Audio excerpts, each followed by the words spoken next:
Hello, and welcome to the Eurowhat, episode number 32 for the week of December 17th, 2018. I'm Mike McComb, and I'm joined today by Ben Smith. Hey, Ben. Hey, Mike. We are a couple of Americans trying to make sense of the Eurovision Song Contest, and this week we'll be taking a look at what may be in store for 2019. Yeah, 2019 very quickly approaches. By the time we record our next episode, it will no longer be 2018. Yeah, that is crazy. Also, the fact that we started this podcast at the very beginning of 2018, so the fact that we have been doing this for a year. Yeah, we did it. We stuck with it. We've learned along the way. It hasn't killed us, so theoretically we are therefore stronger. Yeah, and so few lawsuits. I'm so excited about this. Oh yeah, it was just no cease and desists, which achievement unlocked. So much to look forward to, particularly coming up this weekend. We're going to have the first song for 2019 squared away. Albania in traditional fashion, getting right on that, knocking that out before Christmas. This coming weekend is the annual Festivali Këngës. I'm not sure if I'm pronouncing that correctly. The umlauts over the E's always throw me off. But it is the 57th edition of their national song competition. This year, they're spreading it out over 3 nights. So it's going to be Thursday, Friday, and Saturday. 22 contestants are going to be competing, at least in the first 2 nights. And then there's going to be a final of some number, possibly 22 finalists. Yeah, it could be 22. Yeah. Everybody did a lovely job and really was trying their hardest.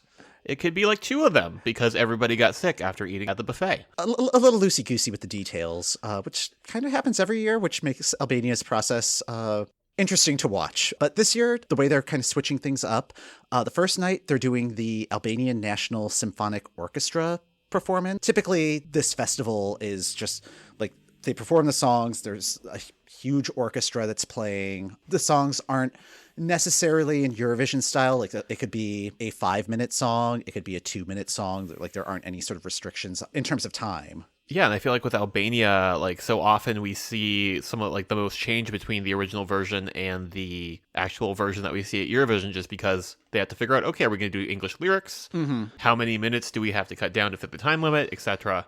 And this year, it sounds like that might not be the case. Yeah, or it could be the case, because the second night, they're showing what the performance will be like when they go to the Eurovision stage. Now, I don't know if that necessarily means that the song's already going to be cut down, or if all of the pyrotechnics will be in play. Who knows? And it's also unclear if what they perform on Friday's competition, if they're locked in for what they're doing in May, which, it could be nice, and they can focus on other things if they have all that stuff figured out. And then Saturday, I don't know. Big band night. Yeah. It's just it's not clear if it's going to be the orchestra versions that'll be performed, the Eurovision versions, if they're going to do both. It's probably going to depend on the number of people competing, or we could just see all 44 songs again. Who knows? Oh yeah, just see everything again. Remind everybody what's happened so far. Alternately, ABBA night.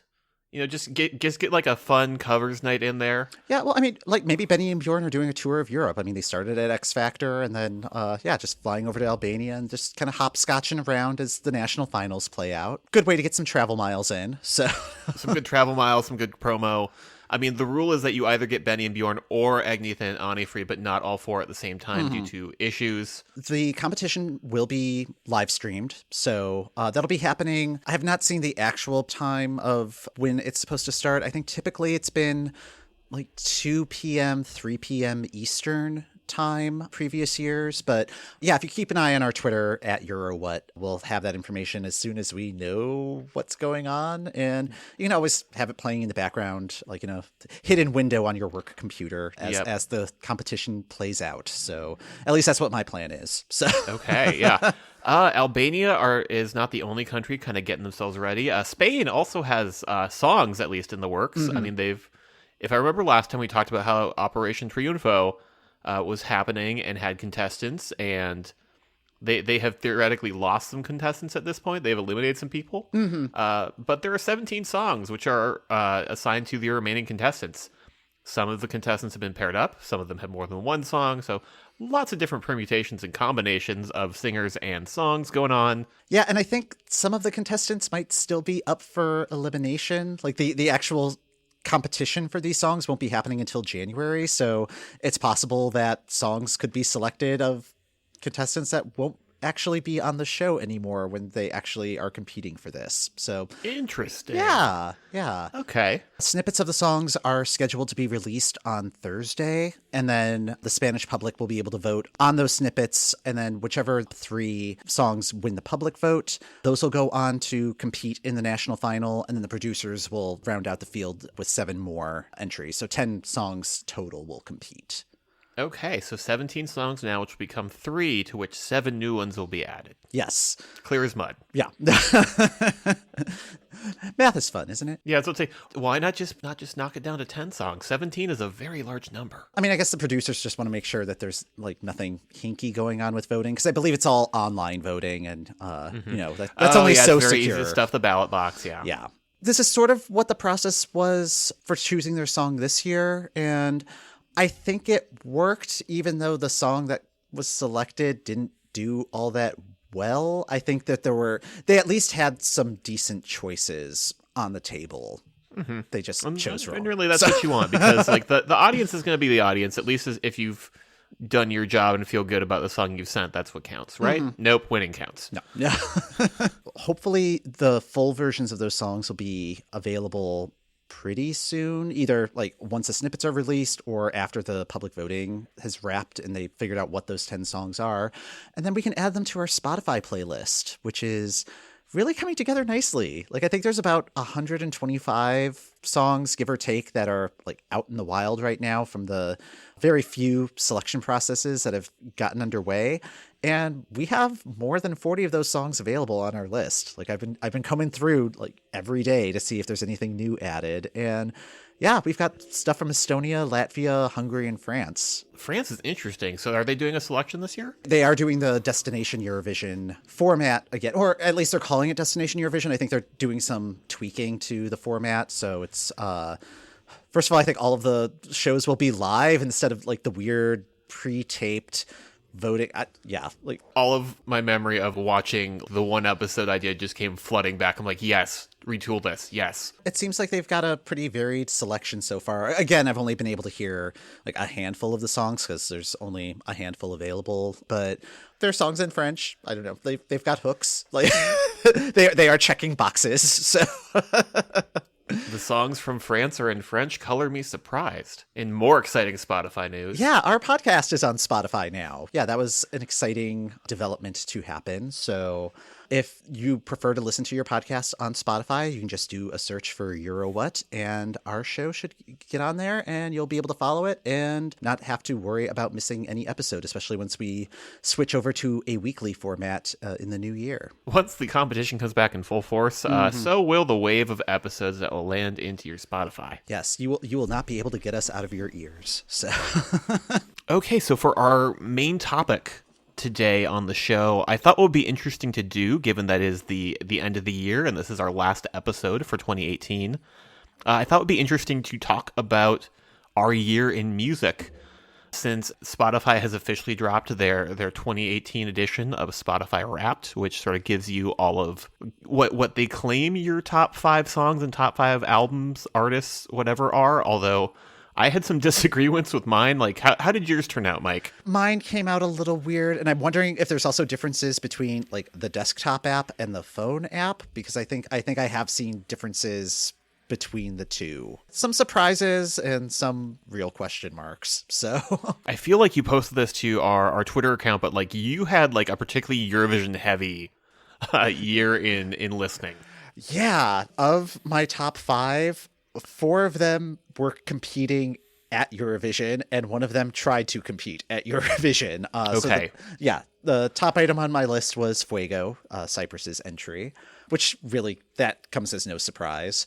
That was followed by Lie to Me, Czech Republic's entry. That one's a solid one. I have that as like an alarm tone on my phone. It's great. Love it. Nice. Number 3, that was Scandalove by Ida Maria. Yes. That's that song song is makes still me so happy. delightful. Yeah. And like even listening to it closely, it's like, wow, some of these lyrics are so filthy. Like, which I guess is also kind of a theme of my top 5, except like number 4 is A Matter of Time, Belgium's entry, which was not filthy at all.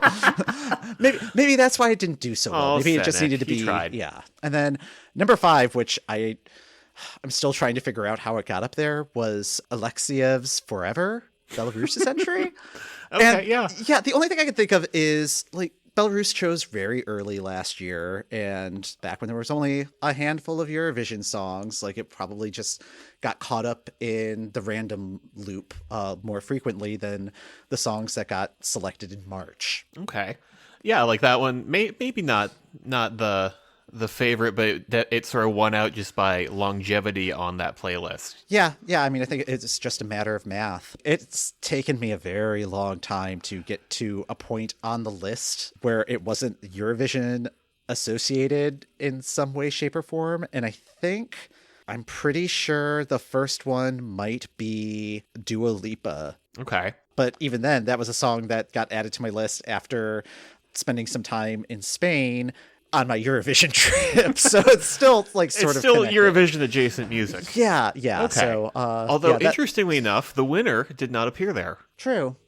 Yeah, I'm not sure why that is, because I know I was listening to Toy like all the time. Oh yeah, but like you guys, you and Ryan were like going on about that one. it may just be a case of just like, oh yeah, you listen to it 10 times in a row, but Spotify only counts that as once, and just like, please listen to other songs. So, yeah, or maybe like somehow got multiple versions in the mix and it just didn't count properly. But yeah, I don't know. Like with multiple versions, like I'm pretty sure that the only one that popped up on my top 5 from Eurovision this year was Sara Alto's "Monsters" of all things. And again, like I think that one is because I think it got seeded in my playlist a couple of times. So once when it first came out and was a shiny new thing, and then once when I was adding just a bunch of Eurovision stuff at once, and it was a different version because it didn't like flag, hey, this is a duplicate. So.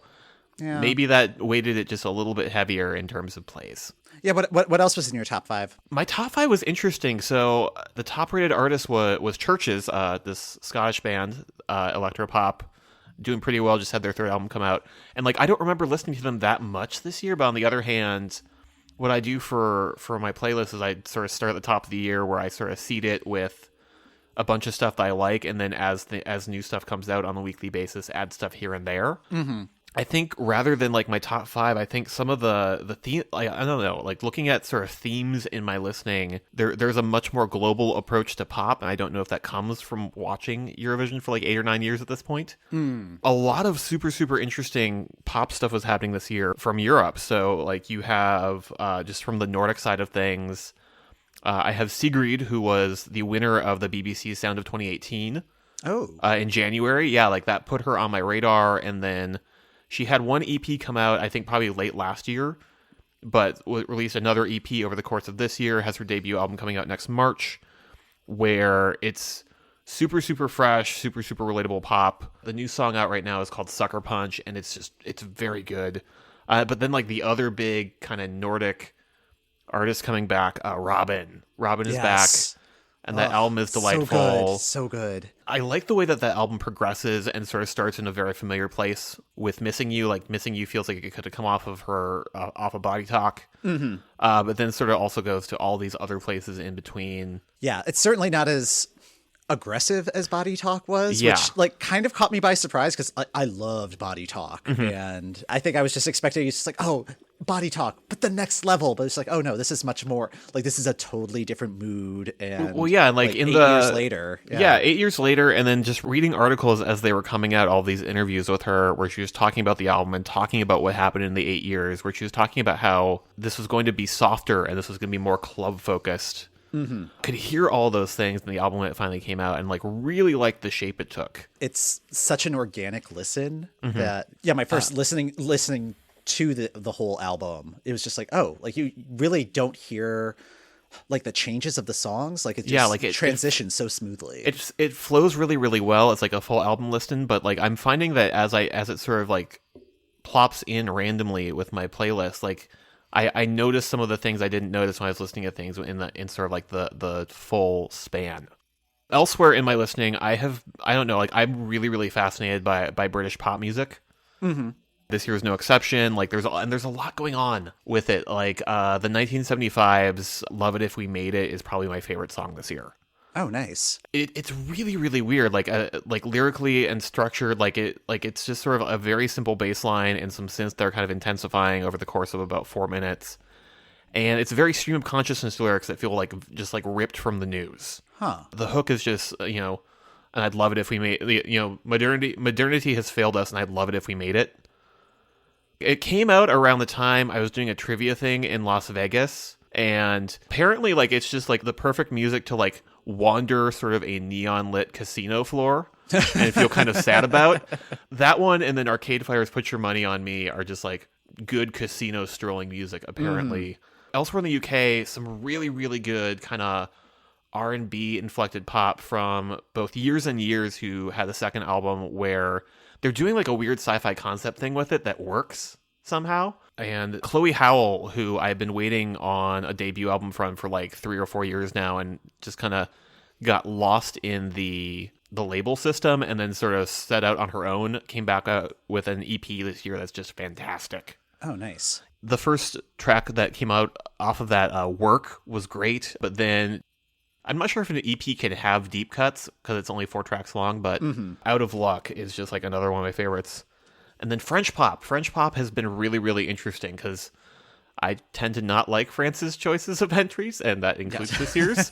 But a coworker of mine sent me the first album by Christine and the Queens last year and really, really dug it. And she has a new one out this year called Chris, where it's like very 80s, very programmed synths, kind of Princey, I guess. Okay. Yeah, but like very, again, kind of very R&B, but also like a very 80s R&B influence. Nice. And the nice thing about the US version of the album is that she did both an English and a French version.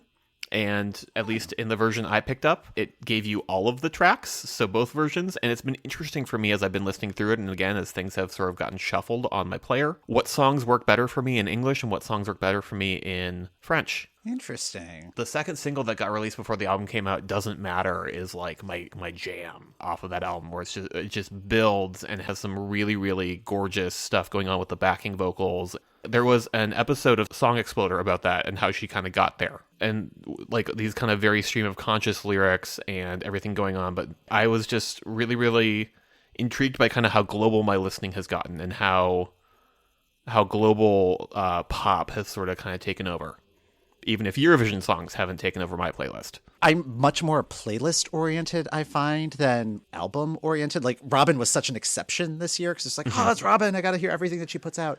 One of the playlists that I've really enjoyed this year was from Pop Justice. Yes. I started looking them up after you recommended them a few times on the show, and they put together a playlist where it's taking all of the, now that's what I call musics that have been released in the UK, and the best song on each compilation.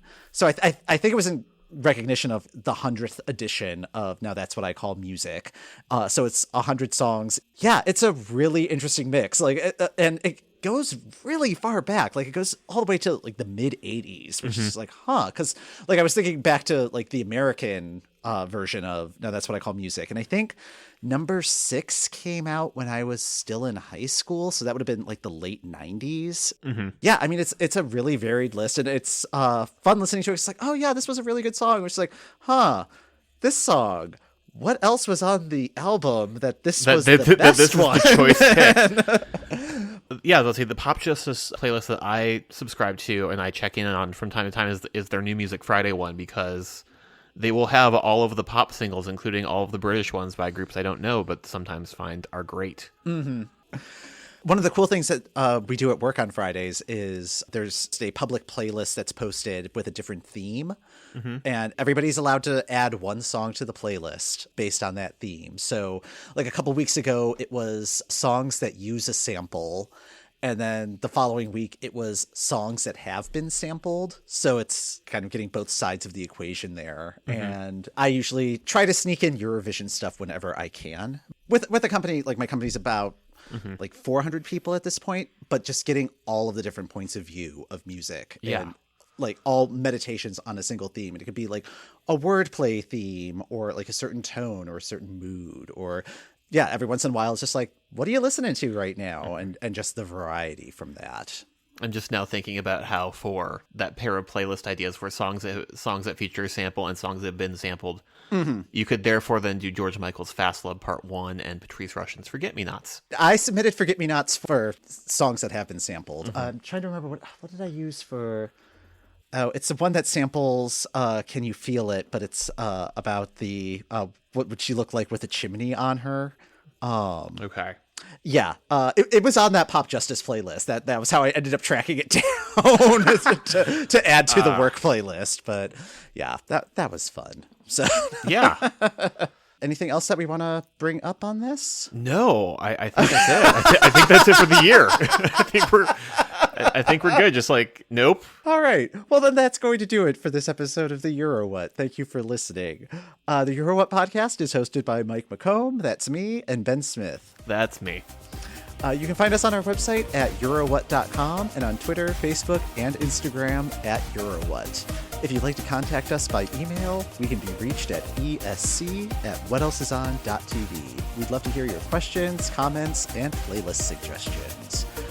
You can subscribe to the Eurowhat on Apple Podcasts, Google Podcasts, Spotify, Stitcher, or the podcast app of your choice, if I haven't mentioned it already. Word of mouth is still the best way to get folks to listen, so please be sure to tell your friends about the Eurowhat podcast. Rating and reviewing the podcast when you subscribe also helps other Eurovision fans find us. This is it for 2018. We're going to be taking the next couple of weeks off, and we'll be back in January to try to make sense of what is happening with Eurovision 2019. Have a safe and happy holiday and New Year. Yeah, happy holidays.